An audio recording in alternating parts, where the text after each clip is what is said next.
Good evening, councillors, visitors. It's now 5:30 p.m. and we'll commence this meeting. Can I begin by acknowledging we are meeting on the traditional lands of the Wurundjeri Noongar people, and I pay our respects to their elders past, present and future. Can I also, just for those who are interested in history, it's also the 79th anniversary of the landing of D-Day, and it didn't get any publicity today. Used to lots once upon a time.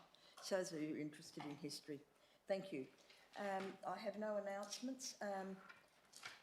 The Mayor is an apology. He's ill. That's why I'm sitting here in his chair, and we wish him a speedy recovery. No other apologies. Well, I think we're all here, are we, Mr Acting CEO? Thank you. Declarations of interest. We have one from Councillor Andrew on 10.4.2, it's financial, and one from myself on the same item. Mine is an impartiality agreement, although it was listed as financial, but it's not, it's impartiality. Thank you. Public question time. I understand we have a Mr Wally Cook, who's here today. Could you wish to address us and ask some questions, Mr Cook? Thank you. You've got 10 minutes if you wish to use that amount of time. Oh, I don't think it'll take that long. Depends how long Gavin talks for. Thank you. All right, just to put give the reasoning behind the questions that I have. Over the years, like 2005, the Bunbury Dog Club requested an upgrade to facilities and storage. 2007, we put in the same request. 2008, same request went in again. 2014, there was a priority workshop held and storage was listed as a priority. 2020, there was a survey went out and storage was listed as a priority. And this year, 2023, there's a survey meant to be going out, which is getting chased up in May, which hasn't actually come out as yet. But I feel that one of the priority things on there will be storage. And so with that, my first question is, when will there be storage built at Hay Park North for the rugby, athletics and the dog club? I'll put that to Acting CEO. Thank you, Mr CEO. Thank you, through you, Madam Chair. The City is undertaking engagement with all sporting clubs as part of the new Sport and Rec Facilities Plan, which will identify the validated needs of each club and prioritisation of facility improvements. This will identify where storage sits as a priority and when it would be done, along with proposed source of funding. The purpose of this plan is to provide increased identification and planning around recreation assets, including those owned by clubs, so that the City can meet the needs of the clubs and associations into the future. Okay, and my second question is, has there been any provision in the budget for storage? Again, through you, Madam Chair. There is not any budget allocated for this, and it is not currently sitting in the Sport and Recreation Strategy 2019 to 2029 as a priority. Once the new Sport and Rec Facilities Plan has been written and adopted, then this will identify the priorities along with what contributions clubs propose to make in regards to asset replacement. The survey to all clubs through which they can convey their future plans and aspirations is expected to be out by the 12th of June this year. Further question, Mr Cook? One more question? One more question, yes. Okay, my third question is, why is this such a low priority when it has been raised for quite a few years? Mr CEO. Again, through you, Madam Chair. City is currently guided by the Council-adopted Sport and Recreation Strategy 2019 to 2029, in which this was not included as an identified priority. While the City acknowledges that storage is an issue, the focus has been on replacing key ageing infrastructure, which includes items such as pavilions, change rooms, ground lighting and fencing that play a direct role in the ability for a sport to be carried out or to have a direct link with participation. Thank you. Thank you, Mr Cook. That's it. Thank you very much. Councillor, so we're now... We can't really hear the Deputy Mayor. Could you bend your microphone a little bit? Pardon? Can you put your microphone a little closer? We can't really hear you that well. Thank you. 6.2, responses to public question time taken on notice. There are nil. Councillors, 7.11, confirmation of the previous minutes. Is someone prepared to move, please? Councillor Quain, seconded Councillor Kosasek. All in favour? It's carried, thank you. There are no minutes of council advisory committees. 8.1, we have no petitions. 8.2, we have no presentations. 8.3, no deputations. 8.4, no council delegates reports. 8.5, currently no conference delegates reports. Number 9, method of dealing with agenda business. Councillors, there are 2 items that need to come out for the simple reason they require an absolute majority. And they are items 10.3.2 and 10.4.2. Is there any other items you want taken out for debate, councillors? Councillor Guest? Pardon? 10.3.1. Any others, councillors? Oh, yeah, 10.4.1. Pardon? 10.4.1. 10.4.1. Any others, councillors? If not, I'll confirm the ones that are coming out for debate are 10.3.1, 10.4.1, 10.4.2. Is someone prepared to the rest on block? Have I missed one? 10.3.2. Beg your pardon, councillors. So someone prepared to move the other items on block? I think there's only one left. Councillor Quain, second Councillor Andrews. All those in favour? That's carried. Thank you.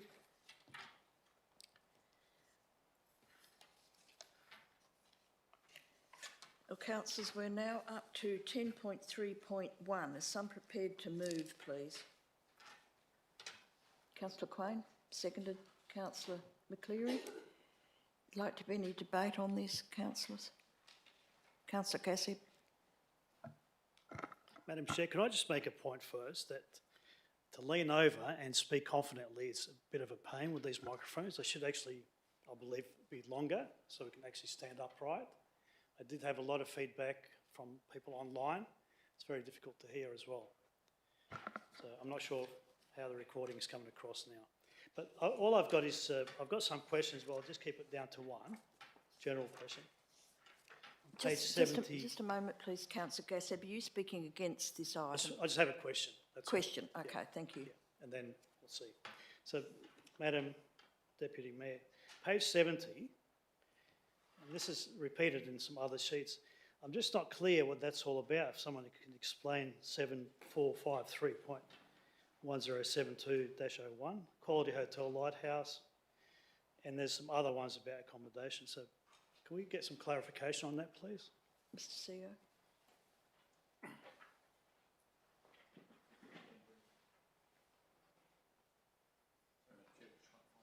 I'm trying to find it, okay.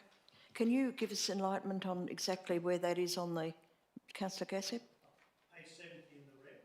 Page 70 in the red, okay.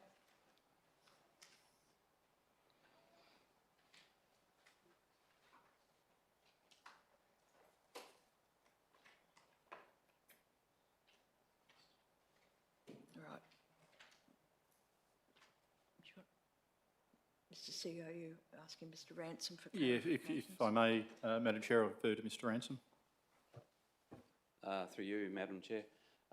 All these accounts paid are for the Bunbury Visitor Centre, so it's a trust account. So we receive money from people making an accommodation or tours, and then we pass that money to the operators or the hotel.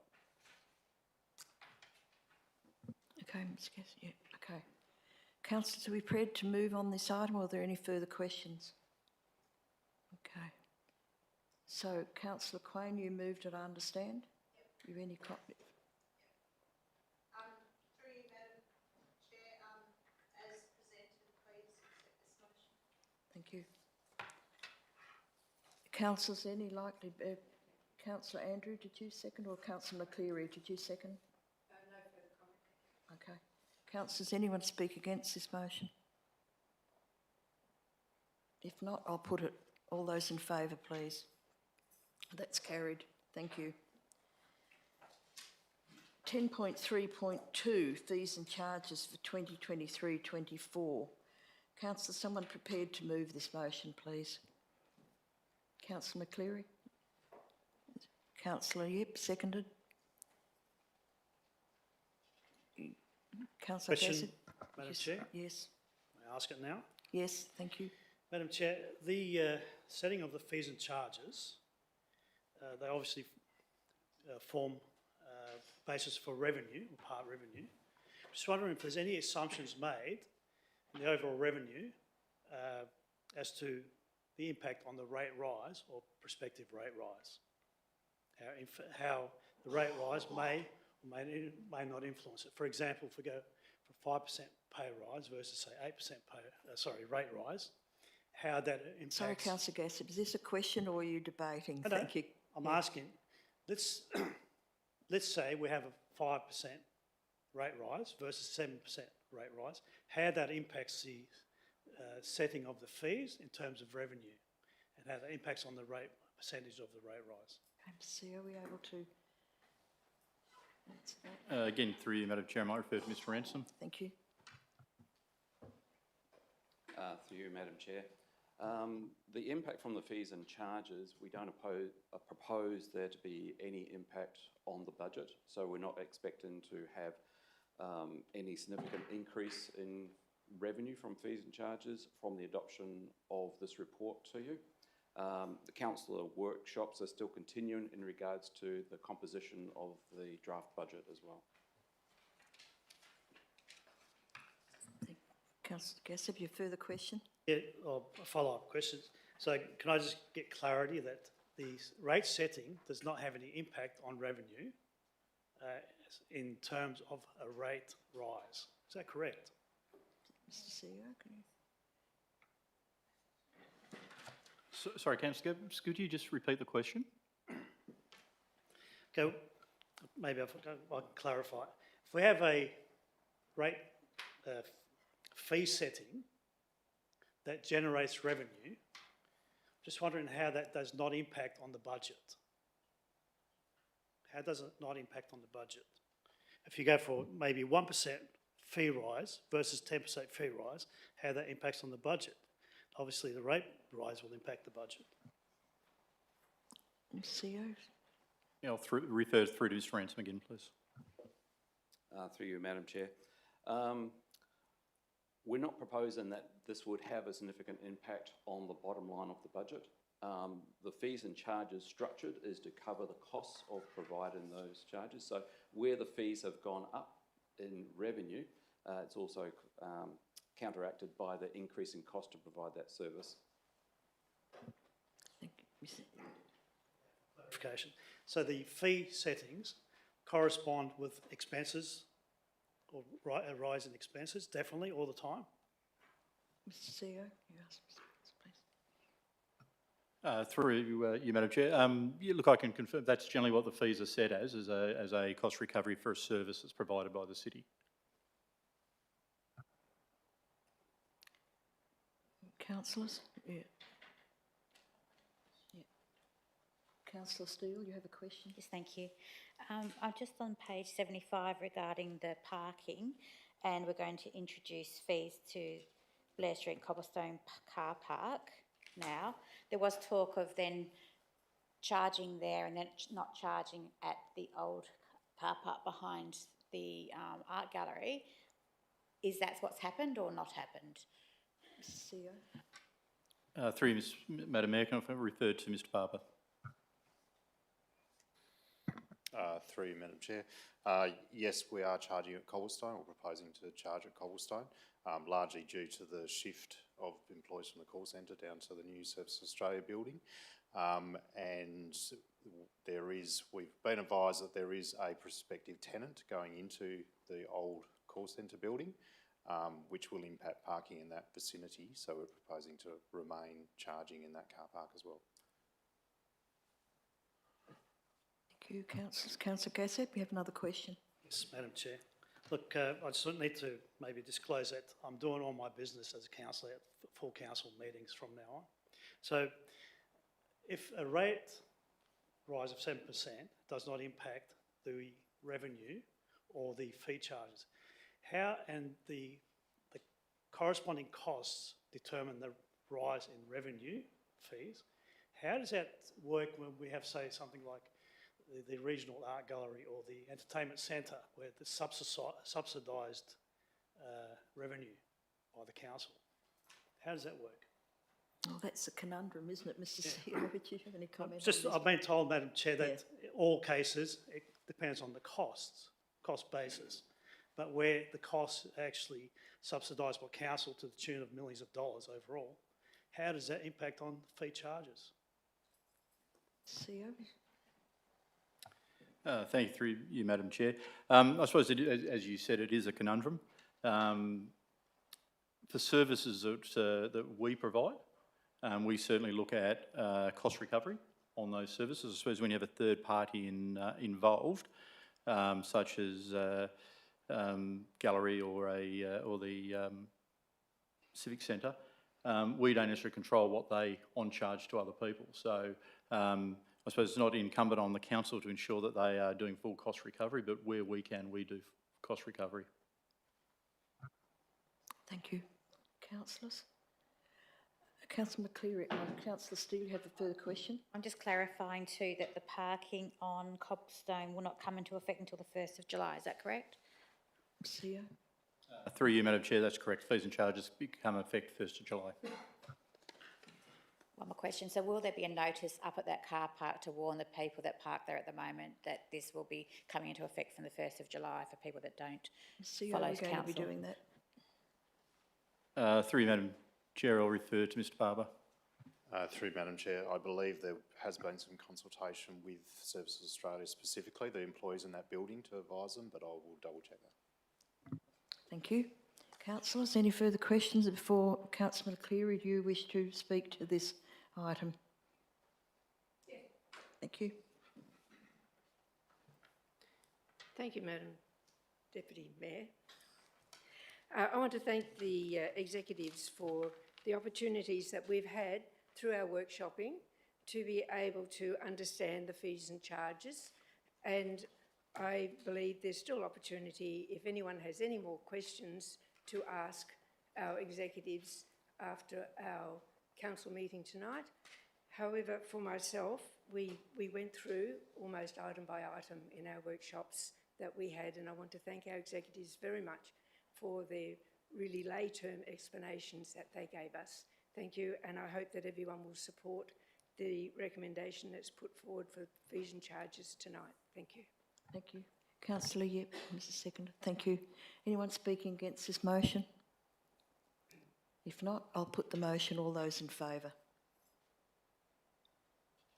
Let's carry 1, 2, 3. Can I have those against, please? So I can. Those for, please. Those for. 1, 2, 3, 4. That's absolute majority. Yeah. Thank you. Those against?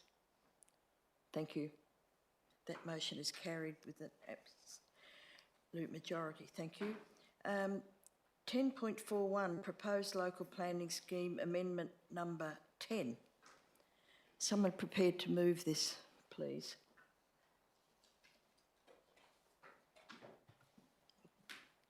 Councillor McCleary, thank you. Seconded.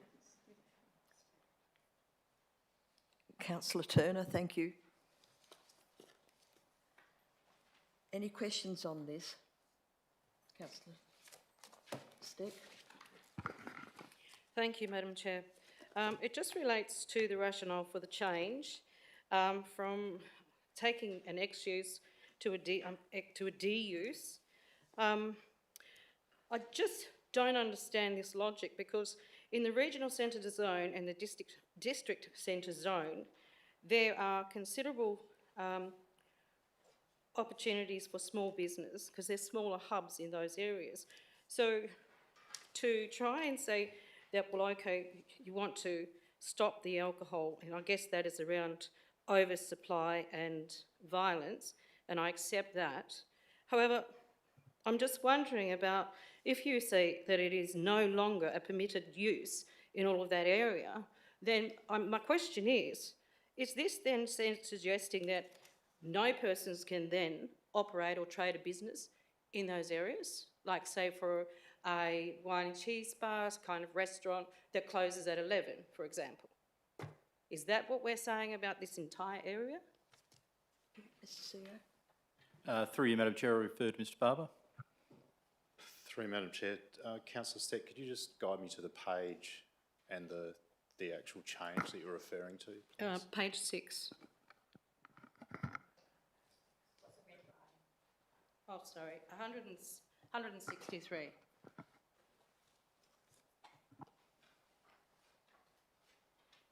And sorry, Councillor Steck, you're referring to the liquor store, small? Which change on that page? Going from the rationale for change, point 1, it says that the two zones are regarded as offering the most robust environments for place management perspective for locating alcohol-related outlets. Well, as I explained, I don't agree with major liquor outlets, but I do not want to prevent small businesses from trading. And when you take this as a D use... Excuse me, Councillor Steck, you can get to your question, please. Oh, sorry, Madam Chair. I can realise that now. My question is this then going to stop, as I said before, is this going to not permit small business from trading in that area? Because when you take this from an X use to a D use, I'm asking, will that prevent business? Thank you. Mr CEO. Mr Barber, please, thank you. Through you, Madam Chair, the proposed change is from an A use to a D use.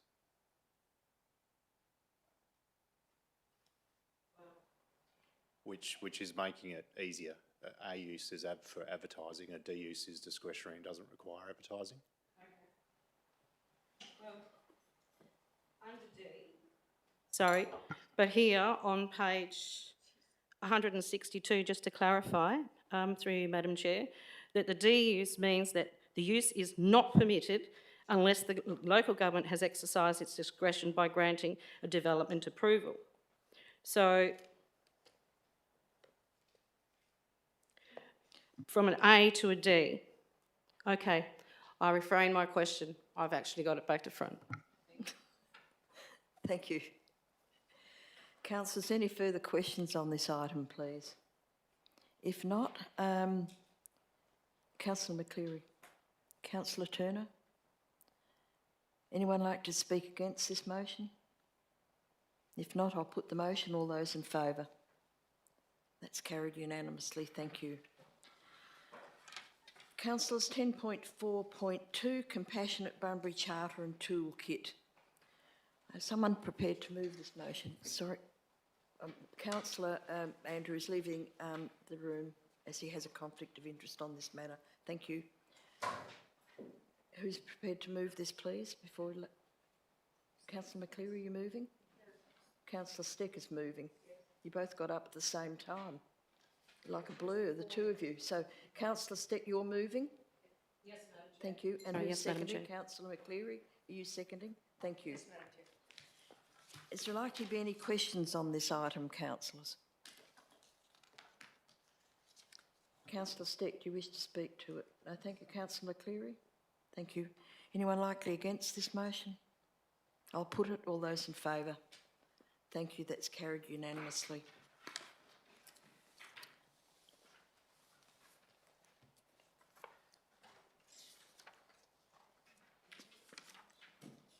Just wait for Councillor Andrew to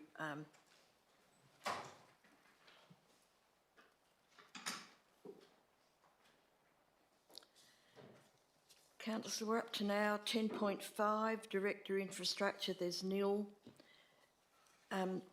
11 applications for leave of absence. Is there any leave of absence, councillors? No, thank you. 12 motions on notice, nil. 13 questions from members. Do you have any questions, councillors? Councillor Gassep, I understand you have some. Thank you, Madam Chair. First question is on behalf of a community member.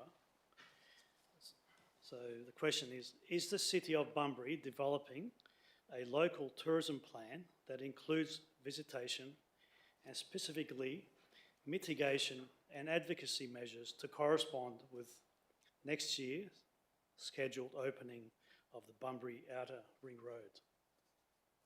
Mr CEO, do we have an answer to that?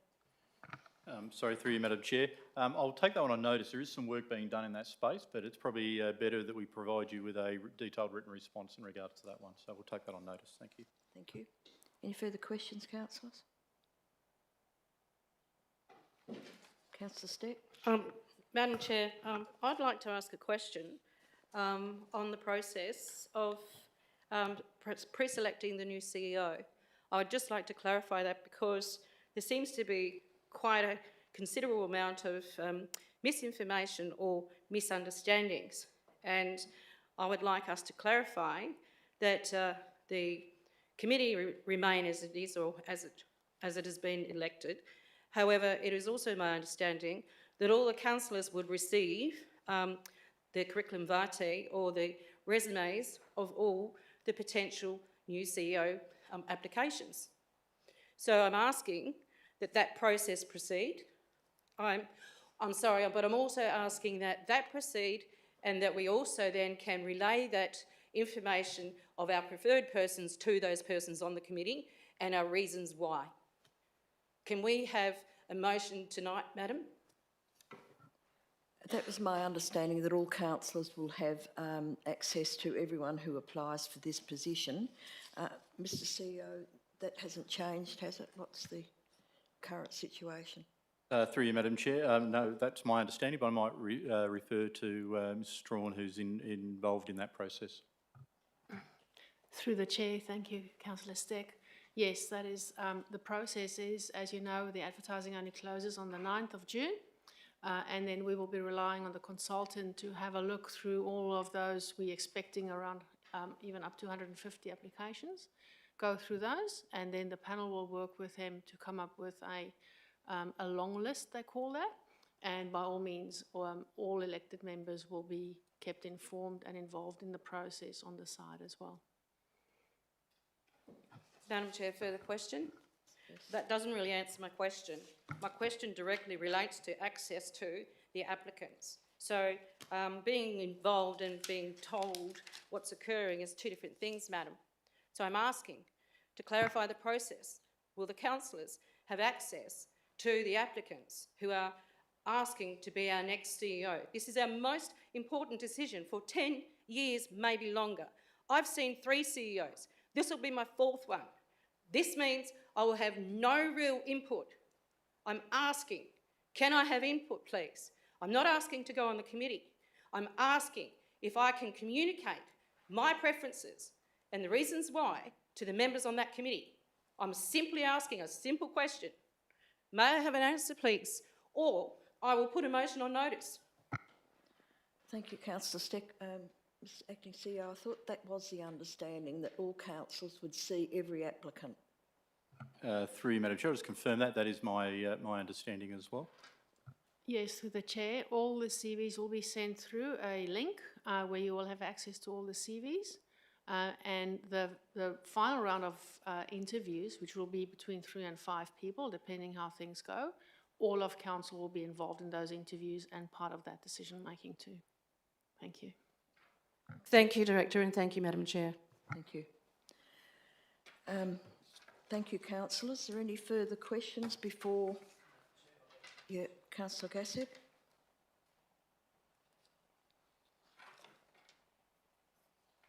As I alluded previously, all my council duties will be done by council. So I have a question. I provided a notice of motion some time ago that the City of Bunbury implement an urgent, thorough and independent organisational behaviour review for the whole of council, including the review of psychological risk or harm. The review is to commence immediately. Now, hasn't made it on the agenda for some reason, so I've taken the liberty to talk to the Department of Local Government, which the Mayor suggested I do, at a very senior level, and they have advised me that there's no reason why it should not be on the agenda without any further discussion, and if it's not on the agenda, ask why, specifically, what the objections are in the motion from the responsible people, and the advice also to sort it out here tonight at the meeting. That's the advice from the local government, Department of Local Government. I've got that in writing. Okay, thank you. So why is my motion not on the agenda, Madam Chair? Mr CEO? Thank you, through you, Madam Chair. The motion received from Councillor Gassett was received by the CEO on the 19th of May. Our standing orders, our local law clearly states that notices on motion are to be received 14 working days prior to the agenda, to the council meeting. In this instance, it was received 12 days prior to the meeting, so that's why it hasn't been included tonight. To follow up with that, there's also an email sent to Councillor Gassett inviting him to speak to myself as acting CEO around clarifying a number of issues in regards to his motion, so that a considered report can be put to council for them to consider. So to this point in time, I haven't been able to have that conversation with Councillor Gassett. So, Mr Acting CEO, will this motion be on the next round then? Does Councillor Gassett have to put it in again, or will it just be automatically on the next round? Through you, Madam Chair, subject to clarifications which has been asked of Councillor Gassett. Councillor Gassett, yeah. Madam Chair, the first time I sent the motion through to the Mayor, and who actually forwarded it to the CEO, was on the 22nd of April. Okay? Now, I don't want to do our laundry publicly. Point of order. Is there actually a question or, please? Do you have a question? I just asked the acting CEO if your motion is going to be on the next agenda, Councillor Gassett, and I presume that's if you... Sorry, Mr CEO, does Mr Councillor Gassett need to give you any more information, or can it go on, his original motion can go onto the agenda? Through you, Madam Chair, we've asked for a number of clarifications, asked to actually meet with Councillor Gassett so that we can go through that to ensure that it can go on the agenda. Would you like me to provide a personal explanation, Madam Chair, which I can under the standing orders, if you want me to? Point of order. I think he's been given his answer already. Madam Chair, there's a correction here. The acting CEO said that the motion was provided to the CEO around middle of May. It's actually 22nd of April. Okay, councillors, can I just get some clarification from the acting CEO on the governance of this issue, please?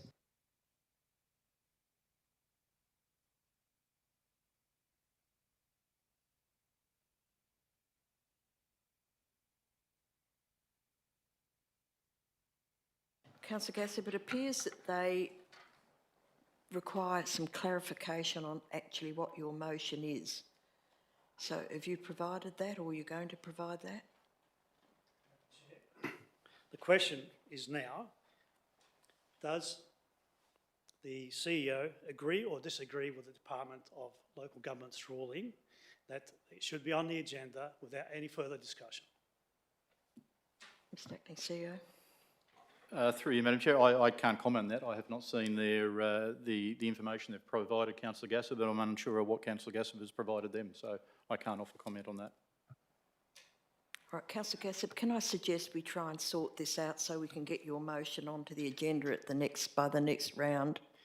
Madam Chair, I don't want to talk about our laundry publicly, but there will be no more discussions between me and the CEO about it, for reasons that I'm not going to disclose. Point of order. So the question is... Point of order. Just a moment, Councillor Turner. I've just made the offer to Councillor Gassett that we'll try and sort this out of session so your motion can go on to the agenda for the next round. I'll ask the question that I was advised to ask from the Department of Local Government. Can we sort it out here and now tonight? Point of order, Deputy Mayor. This would make a precedent for everybody else to get up and ask for their motion to be done. We all have to wait the fortnight. We all have to go to the CEO or someone else to discuss what our motion is. This is just the usual format, and I would appreciate it if we close this down now and move on. Thank you. Councillor McCurry. Okay. Point of order, Madam Chair. Councillors. Sorry, Madam, but This is really, we need to just calm down a bit and sort this out. I agree. made the offer to Councillor Gassett that I will personally help him and the Mayor to get this motion on the agenda for the next round. And I think that should be the end of the matter at this stage. Madam Chair, I'm entitled to call a point of order, and I do understand your predicament. However, I would like to hear the personal explanation of Councillor Gassab as to why he is so adamant not to meet with the CEO and resolve the matter. Moment, councillors, I'm just going to seek some advice on whether we can do that at this point. Thank you.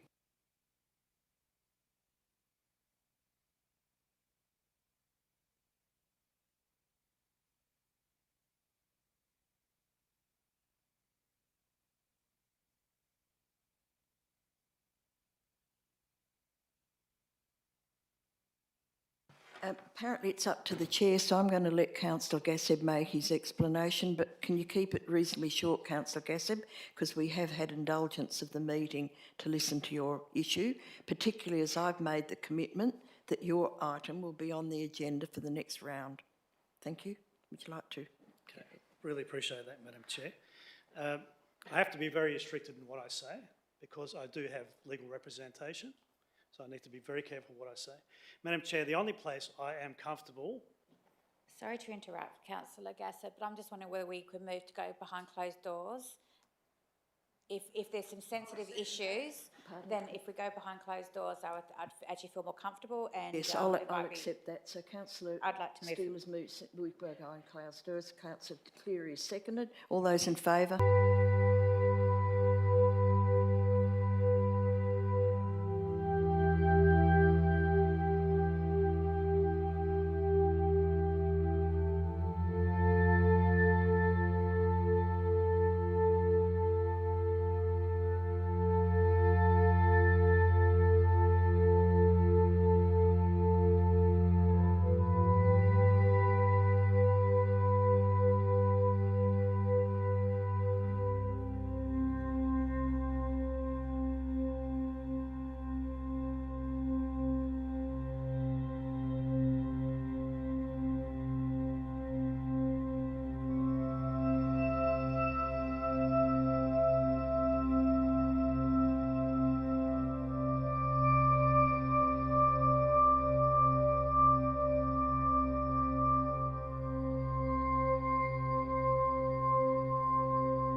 there's no public reading of resolutions that may be made public, so I'll close this meeting at 18:19. Thank you, councillors, for your attendance.